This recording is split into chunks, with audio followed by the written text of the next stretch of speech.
Here's a sneak peek from today's episode. We don't let AI write the first draft very often, but I do find that the one place where it actually puts out a pretty decent first draft is where you're able to put in a really well done interview that you did yourself. Welcome back to another episode of Content Amplified, where we interview the best marketers who have taken their content to the next level. Each episode is only 10 to 15 minutes long and is an industry expert interview to give you actionable tips that you can use today.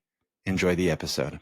Welcome back to another episode of Content Amplified. Today I'm joined by Robyn. Robyn, welcome to the show. Thanks, Ben. I'm happy to be here. Yeah, Robyn, I'm excited. This is going to be a really fun episode. But before we dive into the subject, let's get to know you, your background, all that kind of fun stuff. Absolutely. Yeah. So I'm currently the director of content at Apollo, which is an all-in-one go-to-market platform, AI-powered, helps small to medium-sized businesses find leads, get customers, all of that important stuff that you actually need so that folks like me can do more of the long-term brand building because we need money in the door while that's happening. So really excited to work with those customers, with that team. Before this, I was at Vimeo for 5.5 years. I started my career at HubSpot. So I've been at a couple of different larger tech companies, couple of small software startups. And the entire time I've been in social and content marketing. And that's the space that I love. I love telling stories. I love brand, and I love building something that I feel lasts longer, that the benefits of it you feel way after you've stopped the campaign, or way after the tweet went out, or way after the post went live.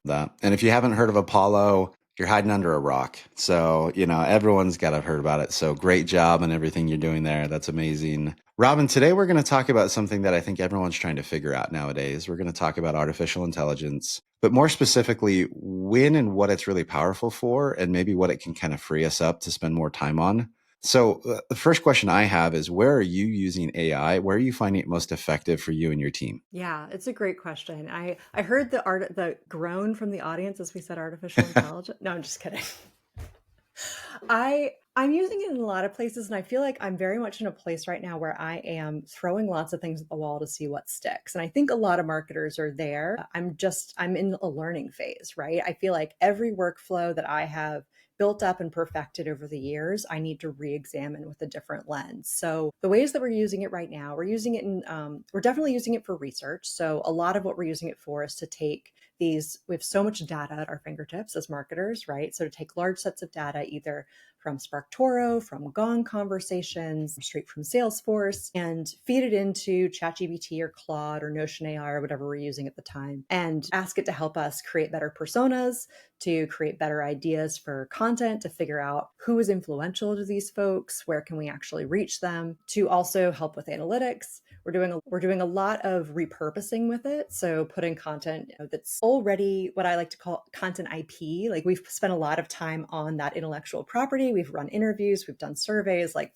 there's a lot of meat in there. And so using the AI to help us atomize that and turn that into lots of assets that all stand on their own and are platform specific and native. But I think what I'm really interested in is, how can we use it to speed up workflows so that the things that we have to do, like create a large library of SEO content that should still be good content and based on good content IP, but let's face it, follows a certain format, tends to be high volume, tends to take up a lot of the team's time. So how can we make that take up less of the team's time, but still do that well, still play in that space, still make sure we're showing up, especially now in all of the LLMs, right? We want them to know who Apollo is, and we need to tell them.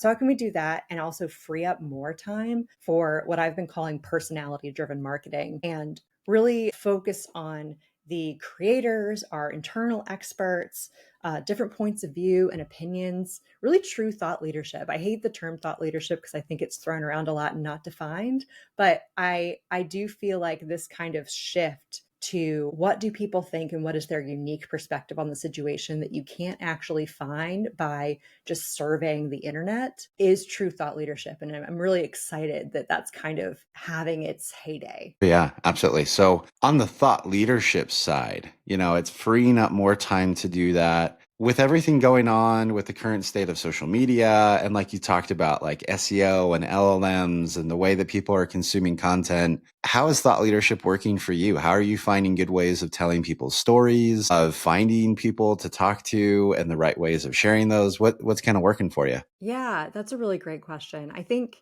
we are trying to create marketing that people want to talk about, and sometimes we're successful and sometimes we're not. A lot of times that's very social first. So we ran a campaign, for instance, this past December that was called Cold Calling for Charity, and that was it was sort of a big splashy. The idea was that we were getting a group of cold callers together who would help different charities in their end of year push for donors. And so we got a bunch of people involved. We got a bunch of donors on the list. We convinced our leadership to give away like $25,000 or something like that. And so for that, it was about finding that finding that vein on social and kind of like playing to that community, telling that story. But I do think a lot about the thing with thought leadership is that it doesn't have a built-in distribution method in the way that some other types of content do. So that's another big focus for me right now is figuring out how to build in new distribution methods. So I've looked into and I'm like in the process of potentially signing contracts with, we'll see, but looked into like content syndication, into more sponsored content so that we can reach people in the audiences and in the sort of niche communities they're already spending time in. We've actually long been active in a lot of those niche communities. We've in the past sponsored a lot of them, or we're just, our team is in so many of them. And so we frequently will share those types of things. We pretty actively monitor social media so that we can share those in response to people. And we definitely, a big thing with thought leadership, or really any type of content, but especially thought leadership, because it tends to be the kind of content that gets shared and that people can talk about. I think a huge part of distributing that is internal marketing, is making sure that our sales team knows about it, that our executives know about it, that they have it on hand so that when it's the right time to bring that up with their prospect, they have it to send. That's incredibly hard to measure, and I am still working on that part. So if anyone has any great ideas, please tell me. But I do think that it's incredibly powerful. I think that that's how you inform that buying community, and that's how you create those authentic relationships. I love that. So you talked about the AI side of things is automating processes and all that kind of stuff that kind of frees up the thought leadership side. Have you found helpful ways to use AI in the thought leadership process, or is it completely outside of it? What role does it kind of play in that side of things too? No, I have. I do feel like, again, in the research space, right, it is really helpful for figuring out what those ecosystems look like and who we should actually reach out to, which we then use Apollo to build lists and to actually reach out to those people and, find people that we're not necessarily connected to. We don't let AI write the first draft very often, but I do find that the one place where it actually puts out a pretty decent first draft is where you're ever able to put in a really well done interview that you did yourself and an excellent prompt. So it's kind of that combination of excellent input and of course the taste of the person actually putting in the prompt. It's also good to have an example to show them that you've done yourself, so that it can mimic that example. It's, exactly how you like it. You kind of do the creative work there.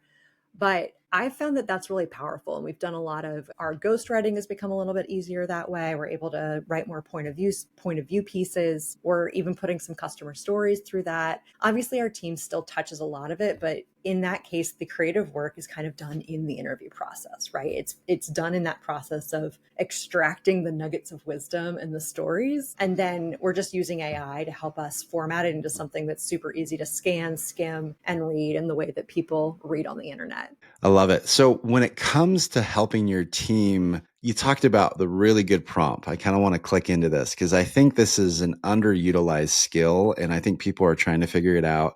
How are you training your team to prompt better? Like, obviously, you're training with material, examples, things like that, but like anything specifically you're doing to kind of help level up their AI prompting game? Yeah, yeah. There are a couple of different things. I think we, as a company, that's just been a big focus. So we all just went through a training for Notion AI, which we're trying out for the first time. So that's one thing. It's just like we also have a budget for trying out new tools, so each individual can sort of on their own decide that they're going to try out something. There's a limit, obviously, like a monthly cap, but you can request a card for that and just no cost to you, try out lots of different things. So a lot of it is fostering that environment of let's try lots of things and talking about it on Slack, talking about it yeah, in person. Sometimes we even sit down and like go through and share on our screens what we're trying. The prompts, that's a really great question. We actually have a guide that's coming out. It's for sellers, not for marketers. Marketers could use it too.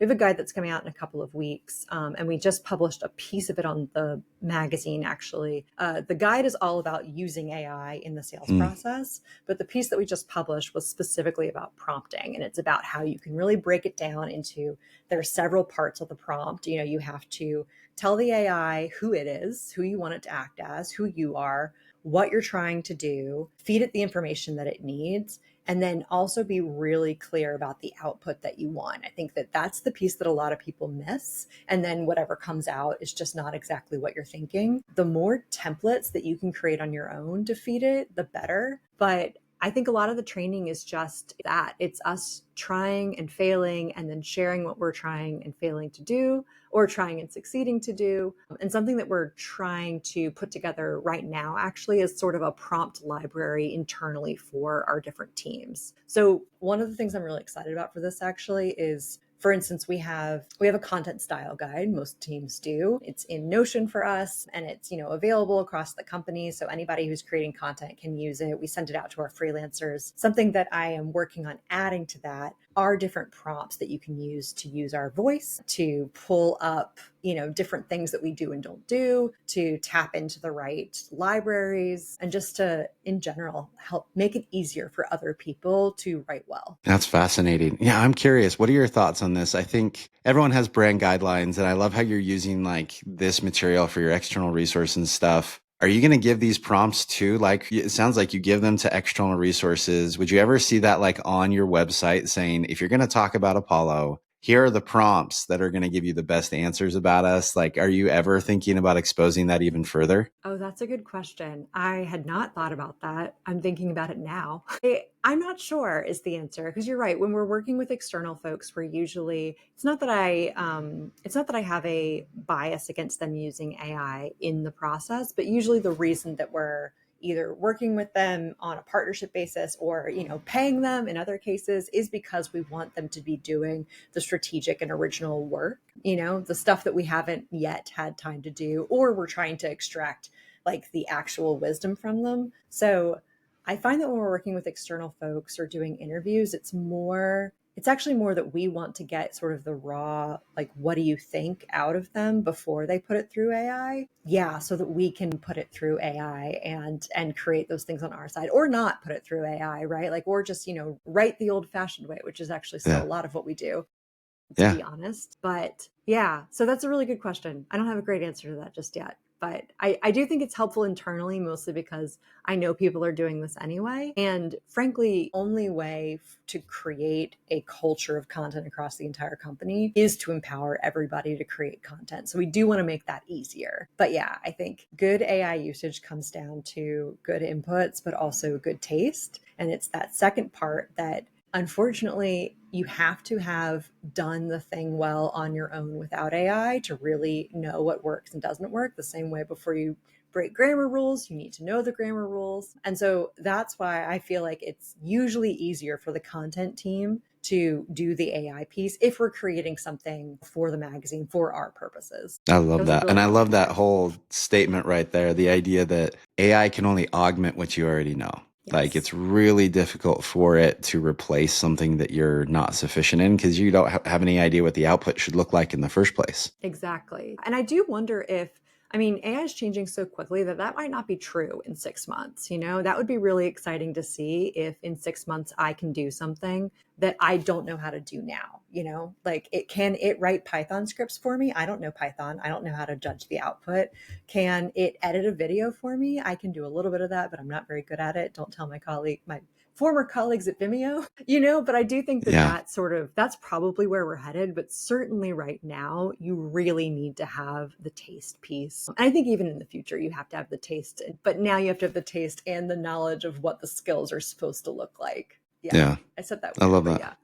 No, I think that's great. I love that. So one final question, because we're running out of time. You talked about the idea that anyone can test tools, obviously within reason and all that kind of fun stuff. There's a cultural aspect there where you have embraced AI. I mean, it's a part of your product. You're on the very edge of AI as far as what you're providing to your customers as well. But how do you foster that culture? How are you encouraging it? Any kind of like insights or tips for a business that's like, we need to embrace AI, but we're not quite sure when, where, or how? What have you found to be really helpful? Yeah, I think definitely that access piece. That's pretty new here. And I was really excited to see it because I think a lot of companies have taken the security angle on AI and are trying to actually police the usage, which is totally fair, right? Like there's definitely some probably not safe usage of AI happening out there right now at companies with like private information being shared in, yeah, you understand where I'm going with that. Yeah. But I do think that, yeah, when you're scared to use it, you're never going to innovate. You're not going to try. I think also breaking down that barrier. I feel like a year ago, if I admitted that I was using AI for something, it's as if I was telling my boss I was cheating. And That's definitely, true. That's so right? true. And eliminating that, making it very clear that using AI is not only not cheating, it's what I expect. I expect you to use it to move faster. So I think that's a big piece of it, is just like making it easy and making it expected. And so that's what the budget does. And also sort of that continued messaging around, we do want you to use it and use it well. The second part of it is really about getting over that fear, which I think is actually true for almost every skill. And luckily, as content marketers, as B2B content marketers, that's a lot of what our jobs are, is helping professionals get over their fear of trying and learning new things. But a lot of that internally boils down to having lots of good documentation on what's working and what's not working, and having spaces where people can share what they're trying really openly and not be afraid that they're doing it wrong. So for us, that means a Slack channel, a Build with AI Slack channel. And it also means like some show and tells, right? Like some kind of live on Zoom. Here's what we're trying. Here's what's working. Here's what's not working. Those are usually more team specific, whereas the Build with AI channel is company wide. And Very cool. those are the big pieces. And then I'm trying to think if there's anything else that we're doing. I'm always asking other content marketers and other marketers in general how they're doing this with their teams, because I do think that it's so nascent. I never know how to say that word, so I shouldn't have used it. But no one has nailed it, but I do think that those basics kind of get you there. That's amazing. Okay, I had a lot of thoughts, a lot of cool ideas. The wheels are turning. Unfortunately, we are out of time. But Robyn, this has been amazing. Thank you for sharing your insights and your experience and what you're working on. This is so cool. If anyone wants to reach out and connect with you online, how and where can they find you? Yeah, LinkedIn is probably best. It's just IN/Robyn Showers, all one word. My name is spelled with a Y. And yeah, let's connect. Very cool. For anyone listening, we will link to Robyn's profile in the show notes below. So just scroll down and click on the link. Robyn, again, thank you so much for the time and insights today. Awesome. Thanks, Ben. Thanks for having me on. Thank you for listening to the Content Amplified podcast. Please subscribe and leave us a review. And for additional ways to get more out of your content, visit our website at getmasset.com. That's getmasset.com. And tune in next time to the Content Amplified podcast.